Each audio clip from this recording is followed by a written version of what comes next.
One night, Henry and Gordon were alone with James. Although Sir Topham Hatt was beginning to think well of him, whenever a chance came, the other engines would talk of nothing but bootlaces. "Remember when they had to use a bootlace to get you out of trouble, James?" they would tease. James tried to get back by talking about Henry, who got shut up in a tunnel, and Gordon, who got stuck on a hill, but they wouldn't listen. "You talk too much, little James," said Gordon. "A fine, strong engine like me has something to talk about. I'm the only engine who can pull the express. When I'm not there, they need two engines. Think of that. I've pulled expresses for years and have never once lost my way. I seem to know the right line by instinct." Every wise engine knows that the signalman sets the switches to make the engines run on the right tracks, but Gordon was so proud he had forgotten. "Wake up, James," said Gordon next morning. "It's time for the express. What are you doing? Odd jobs? Oh, well, we all have to begin somewhere, don't we? Run along and get my coaches. Don't be late." James went to get Gordon's coaches. They were all shining with new paint. He was careful not to bump them, and they followed him smoothly into the station singing happily. "We're going away! We're going away!" "I wish I were going with you," said James. "I should love to pull the express and go flying along the line." Gordon, with much noise and blowing of steam, got ready to back onto the train.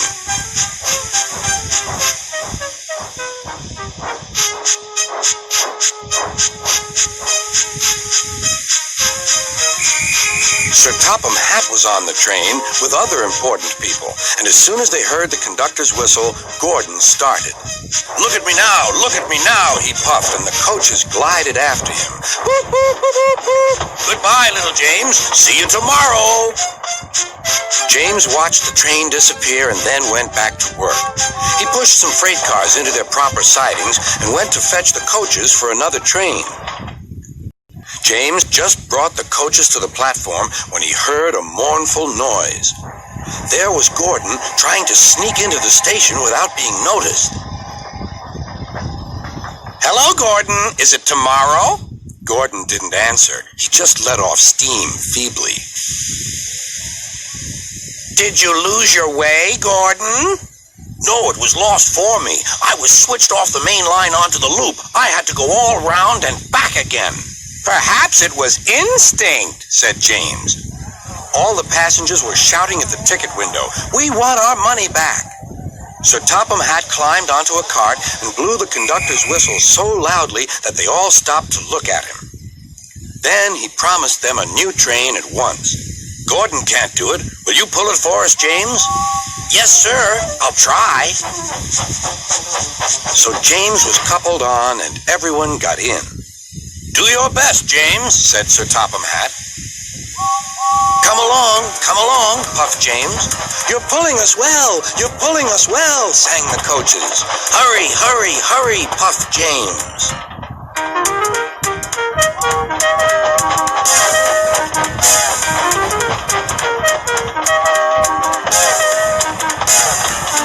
Bridges and stations flashed by.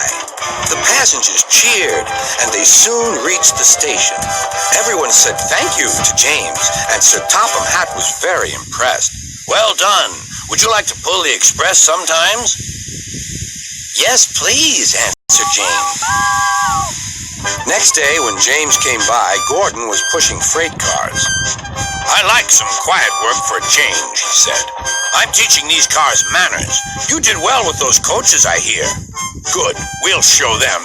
And he gave his cars a bump. James and Gordon are now good friends. James sometimes takes the express to give Gordon a rest. Gordon never talks about bootlaces, and they're both quite agreed on the subject of freight cars.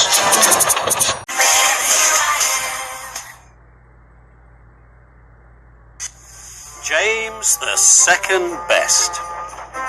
James and Edward are both engines of the same size. They both have black funnels, buffers at the front and tenders at the back.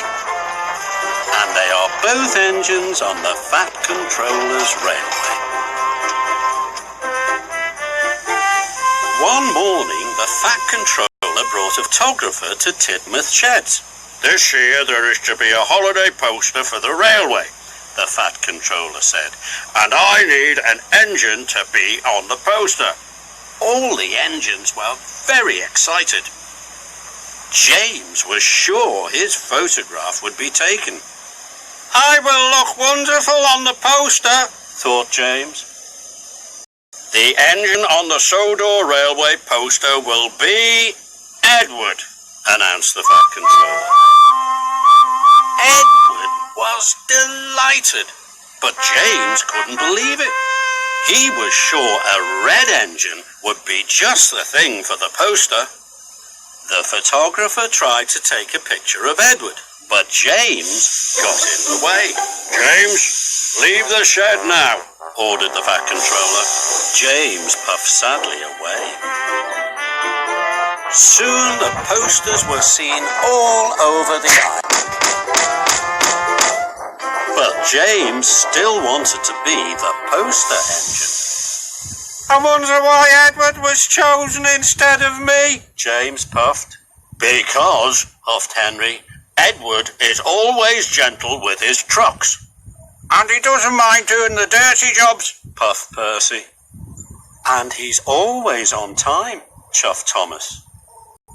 James was cross. I can do all of those things too, pouted James. I'll show you that I'm good enough to be on a poster.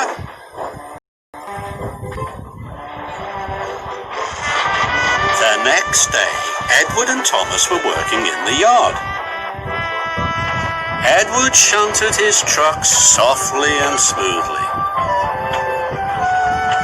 When James arrived, he shunted his truck softly and smoothly too. See, I can be gentle, just like Edward, puffed James.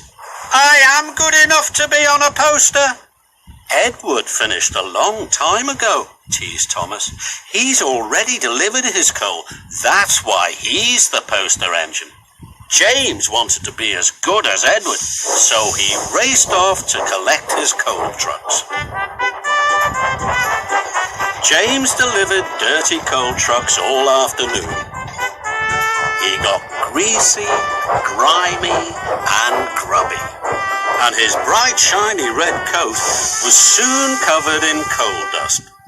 See, puffed James, I can get just as dirty as Edward. I am good enough to be on a poster. But James was so dirty it took a long time to get him clean. James was soaked and scrubbed. They even brushed behind his buffers. Your gentle shunting and getting dirty has made you late for passengers, puffed Percy cheekily. Edward is always on time. That's why he's the poster engine. Then James had an idea. If I take Gordon's express line instead of the branch line, he thought, I will arrive before Edward and collect my passengers first. That will show everyone I'm good enough to be on a poster. So James puffed on to Gordon's line. Then he raced across the countryside. James rattled over bridges and clattered through tunnels. He really wanted to get in front of Edward. James puffed back onto Edward's line. It worked, laughed James. I'm first. Suddenly the signal turned red. James applied his brakes and screeched to a halt. But Edward couldn't stop in time. Sorry, puffed Edward. I didn't have time to stop. Don't worry, moaned James. It was my fault for pushing in. You're finally in a poster, chuckled Thomas. Maybe you are good enough after all. But James didn't feel very good. He felt very silly. Soon Emily arrived with the Fat Controller. James, your racing around has caused confusion and delay, the Fat Controller said sternly. Yes, sir. Sorry, sir, James puffed sadly. Edward, your cylinder has been damaged. You can't take the children to the seaside today. The children at the station were very sad. But we wanted to ride on the poster engine, the children cried. James felt worse than ever. Please, sir, James puffed. If I was a back engine, all the children could still ride on Edward. What a wonderful idea, said the Fat Controller. Edward and his carriages were very heavy, but James pushed them slowly to the seaside. His pistons pumped and his axles ached, but James pressed on. They stopped along the way to pick up more children. It's Edward, the children cheered. And look at James, he's pushing him. Isn't James a grand engine for being so kind? James was so proud it made his boiler bubble. He felt more useful than he had ever done. Even though you weren't the engine on the poster, puffed Edward, you are still really useful.